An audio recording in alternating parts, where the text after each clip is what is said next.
In today's video, we're going to take a project that I had worked on about a year ago, and we are going to do a 3D project with it.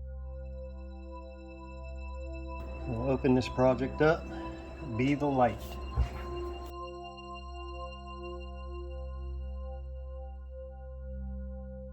Originally, this was set up in Vetric Pro as a 2D project. We're going to go ahead and set this up in Aspire as a 3D project, and we are going to make a few little changes before we get into the actual 3D portion of the project.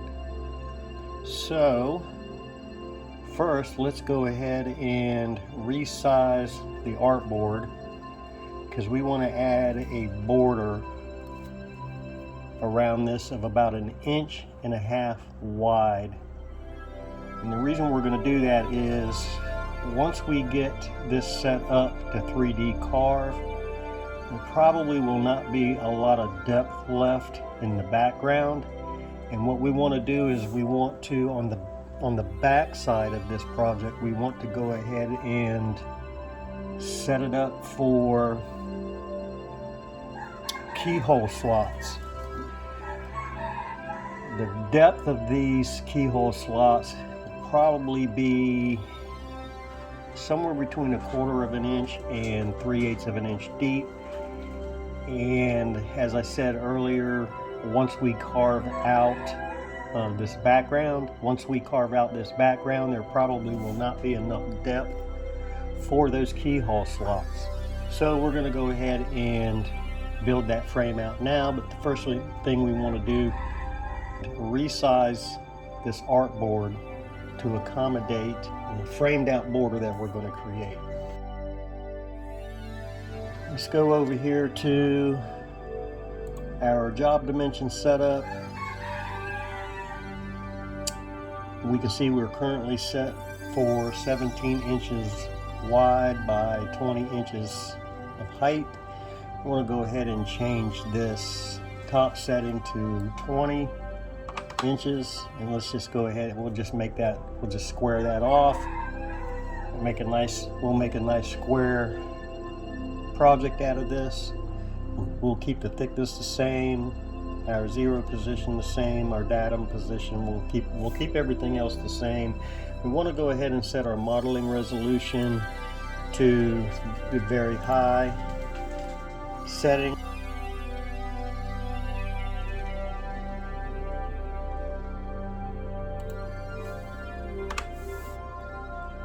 Alright, so let's go ahead and set up our square for our frame. And I can see we're sitting at 17 by 17. That looks about right. Let's go ahead and create that. Next thing we want to do is, I'm not a big fan of this text, so we're going to go ahead and delete all of this, and we're going to drop in a different style of text, and I think we're going to go with a lowercase. So we're going to go ahead with this grasshopper font and go ahead and type in BV, and we'll see what that looks like. Let's go ahead and move it up here. Let's go ahead and size this up a little bit.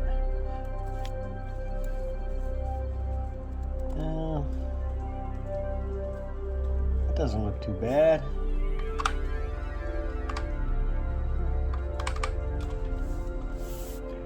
Go ahead and see if we can get our distances a little bit better. We're just going to eyeball this. That looks about right. I kind of like that font, so let's just go ahead with that.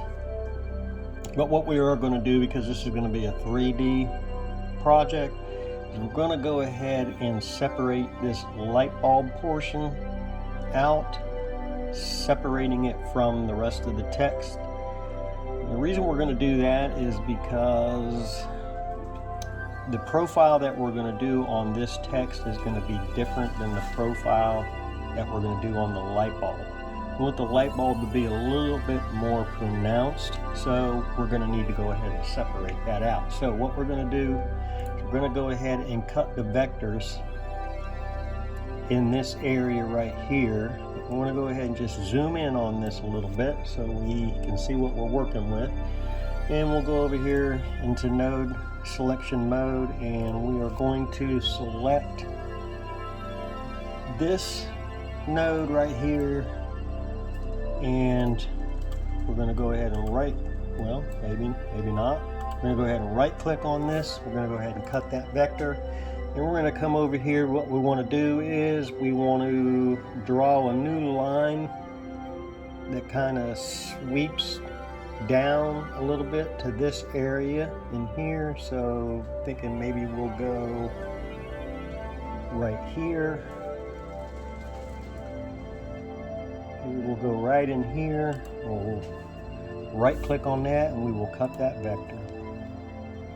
Okay, let's go out of that. Let's go into selection mode. Now that we have just this area selected, we're going to go ahead and copy this into a new layer, and we are going to call this light bulb.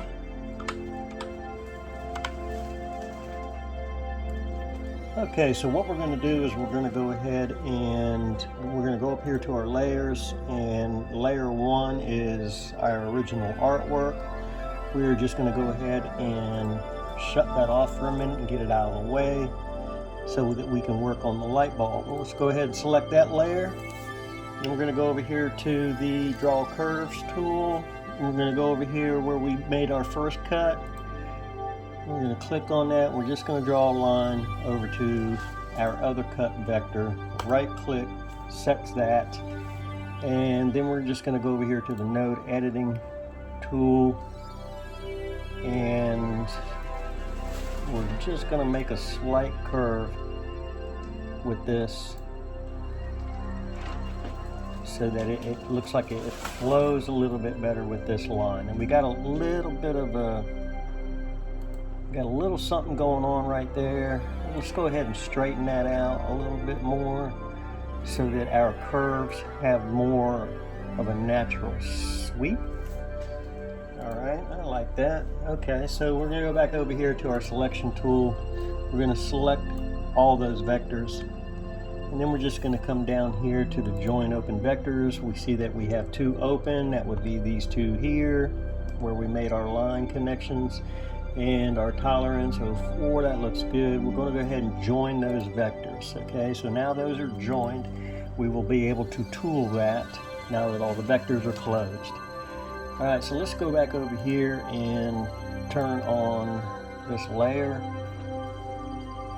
And we can see by straightening out this line a little bit, we've kind of messed with our curve on that portion.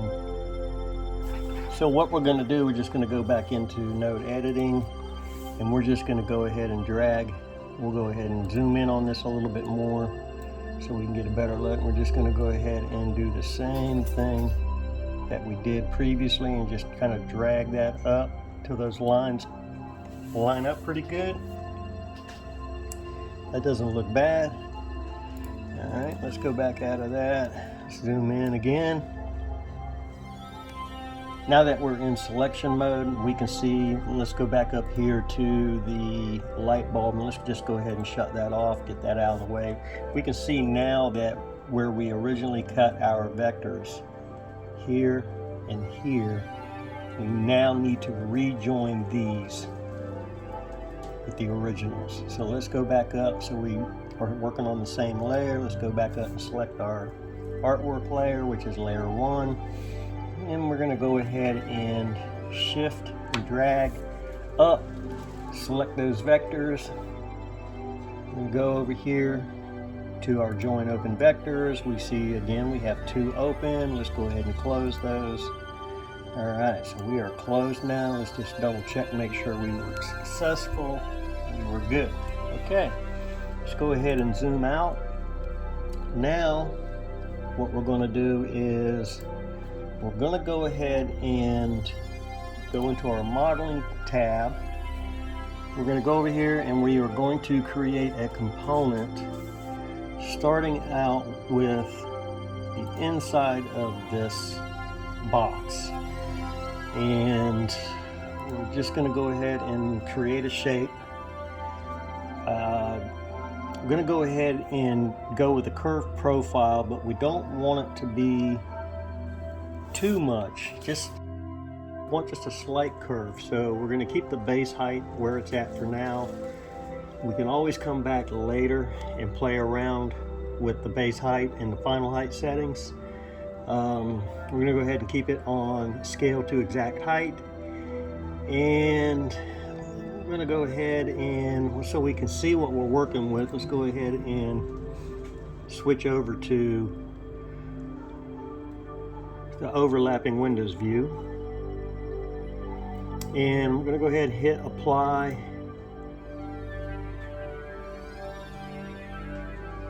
And we can see that we have a slight, just a slight hump in the profile, and that's fine because, like I said, we can go ahead and change that out later on. But for right now, we're going to go ahead and go with that. It'll go from 0 to just a little over 1/4 of an inch drop down as it gets closer to the frame edge. That's, I think we can work with that for now. And we're going to hit apply, and we're going to go ahead and start a new component. Now, and do is select all this text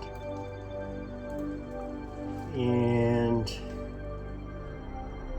all these pieces here, and then we're just going to go ahead and let's go ahead and hit apply just to see what that looks like. All right, that's a little bit higher than I want it to be. I want it to be a little bit flatter, and maybe a little bit flatter on this as well, because we have separated this light bulb out. We'll raise that up when we create a component from that portion. So let's just go ahead and let's just drop this down. Let's just drop this down to right about there. Okay, that's not too bad. It doesn't have a much of a profile. It's a little bit flatter of a profile. I'm okay with that. Let's see what this looks like when we drop down our angle. Actually, that raised the angle a little bit. Let's go ahead, there we go. We wanted to flatten that out just a little bit, and I'm going to go ahead and tilt this a little bit just so I can see the edges. When I go to finish this, sometimes it can be real difficult, especially with a low profile segment. Sometimes it's difficult to paint along these lines and get a nice clean lines. What I'm going to go ahead and do is raise the base height up on this a little bit for two reasons. The first reason is, with such a low profile, this can be a little difficult to find the line to get a nice clean edge when you're painting. And then the second reason is I kind of want the color, I want it to look like it's floating above the surface. So basically what's going to happen is this background color will follow up the side of the lettering however high I raise it off the background. From a distance, looking at it, it'll look like the color is floating on top of that, because I'm just going to face this text with the paint and not paint down the edge. So I'm going to go ahead and raise this up. Not much, just enough to get it up off the background. So we're going to go, let's go to 0.675. That looks a lot better. Again, it won't look like it's too high. but at the same time it does give me that nice hard edge where I can just run that brush at an angle down these edges, just hitting the tops, keeping it nice and clean. It'll be a lot quicker to paint it out that way, and it gives that slight illusion of color floating above this background surface. So I kind of like that. Let's go ahead with that for right now. Go ahead and hit apply. I'm going to go ahead and start a new component. I'm going to go ahead and turn this layer off, turn our light bulb layer on, activate it. Let's go ahead and select that. I'm going to go ahead and hit apply, and as you can see, it raised everything back up with those same exact settings. Now what I do not want to do is, you can tell because I used the same settings, this setting right here basically just doubled by me doing this. I do not want that. I still want the light bulb base height to be the same as the text base height. So what I'm going to do is I'm going to come back over here, and we're just going to go with 0 on the base height, hit apply, and we can see that it dropped it right back down to the text height. Okay, so now what we want to do is I'm going to go ahead and move this up. Go ahead and zoom in on this just a little bit and swing it around here. I want to see when I make this final height change, I want to see what we're looking at. So I'm going to go ahead and bring this up, and I want this to be pretty pronounced. So I'm going to go ahead and let's go with that for right now. Let's look at it from the side. And you can see our profile is much more pronounced than the text. That looks pretty good. Kind of like that. And you can also see where we cut our vectors. Now what we can do here is, that is a pretty strong line. I can come back in with this and we can smooth that out with our smoothing tools, but for now let's just go ahead and leave that. And again, want to take a look at the filaments, make sure that they are pronounced, decent height. You can see that pretty good. Alright, so let's just go with that for right now. We'll go ahead and turn, I believe, let's make sure we hit apply. Let's go ahead and turn our layer 1 back on and select it. And let's go ahead and start a new component and select the final component. And we already know that's going to be too high, but I'm going to go ahead and hit apply just so I can see what we're working with. Actually, that's not too bad, really. We do want it to be somewhat pronounced because it's such a small text, such a small area. It can get lost into the background, and it's not really going to be all that thick. So we are going to need a little something when we go to paint to make sure that we are not bumping down into our background with our paint, because I think this background is, my intent is to carve this out on cedar, and I would like to leave the cedar in the background. So it's important to be as clean as possible with the paint. So I think what we're going to do is, there is no base height, so what we're going to need to do is, let's raise the base height up to 03. Just give it that little bit. Let's go ahead and drop the final height down a wee bit. That doesn't look too bad there. So that gives us, Alright, by doing that, so we have that little bit of a base height right there to work with. We still have that little bit of a roll in our lettering. Almost looks like a little, like tube lettering. That's okay. Can always come back and change this text out before I go to carve it out if I don't like it, but I think for now we're just going to go ahead and stick with that. It's different. So that's pretty much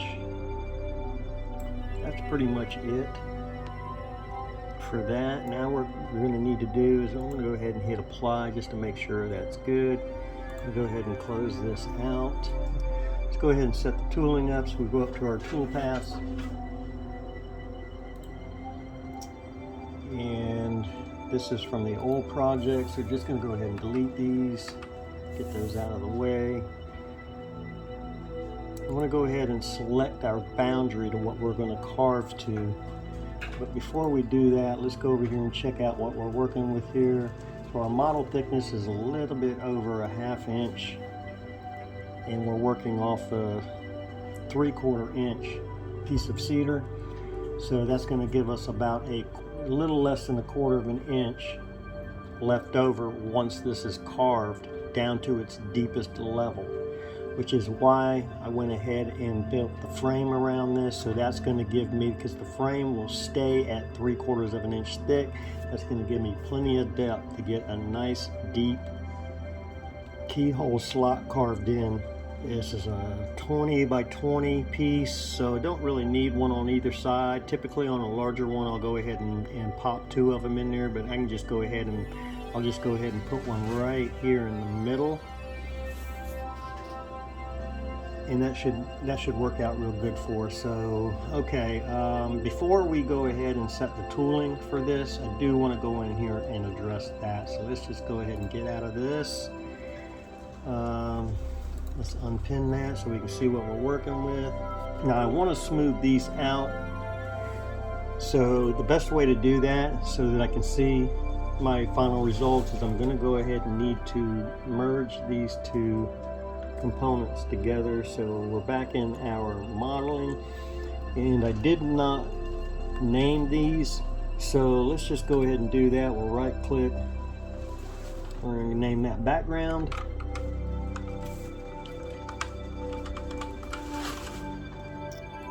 This one here is, we'll call that light.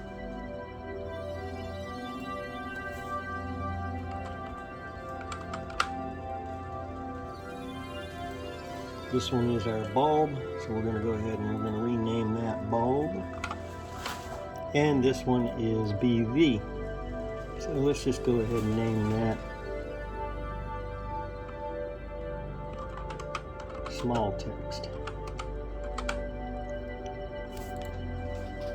Okay, so now we know what we're working with. We don't have to keep clicking on these to try to figure out what we're working with. So let's go ahead and start with these 2 right here. We create a component from the visible model. We want to deselect those that we do not want merged, because once we've created the component from the visible models, if all of these are selected, all of these will be affected. We only want to affect the 2 that we're working with, and that is light and bulb, to work this area right here. So with just these 2 selected, I'm going to go up here to create component from visible model. And as you can see over here, it's given us both those components. Now we can see what we're working with. We're going to go ahead and zoom in on this. And let's go up here to sculpt visible model. Default setting is for smooth brush. That's what we're looking for. We want not too small but not too big of a diameter brush. We can go over here. That looks to be pretty good. So our strength, we don't want to be, let's go about 50% on the strength, and we want 100% smoothness, because we just want to ever so slightly just blend these together. So left clicking, working back and forth into this area. You can see that we've smoothed that out a little bit. Okay, and let's go over here and click on twiddle so that we can maneuver our piece around, just kind of see what we've done. And so you can see where we have the higher portion of the component and the lower portion of the component, and we have a smoother blend. All right, so that's not too bad. Okay, so let's just go ahead and keep this.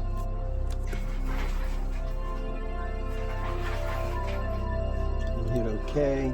Gets us back out of there. Let's go ahead and bring this back down to normal size. Now we can go ahead and work with our tool path. So in order to get everything, we need to go back in and activate all those layers, check them all off, make sure they're all live. Let's go ahead and pin this. Now what we're going to do is we're going to go ahead and hit our 3D roughing path. And as we can see already, we have an error. I want to make sure we are set at 3/4 of an inch. So whatever we did, it's probably working this light bulb. We probably put a little bit too much on there. So what we're going to do is we're just going to let the machine fix it, and let's make that a 1/2 inch. Hit apply. There we go.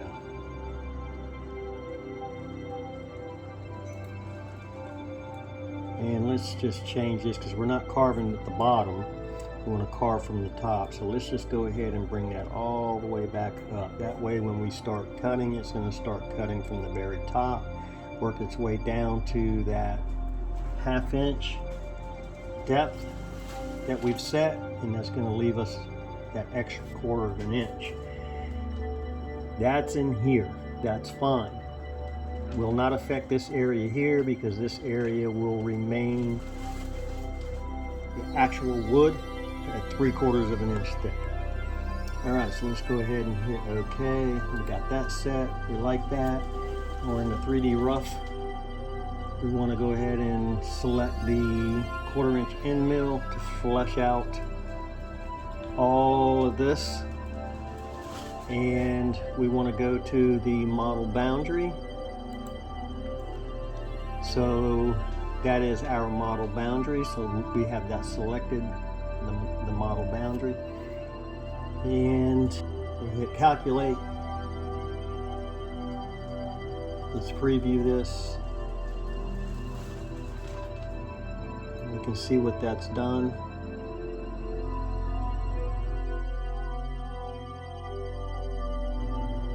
So let's flip the roughing pass. Alright, so now we want to go over here and select the 3D finishing tool path. We want the 1/16 inch ball nose. We're good there.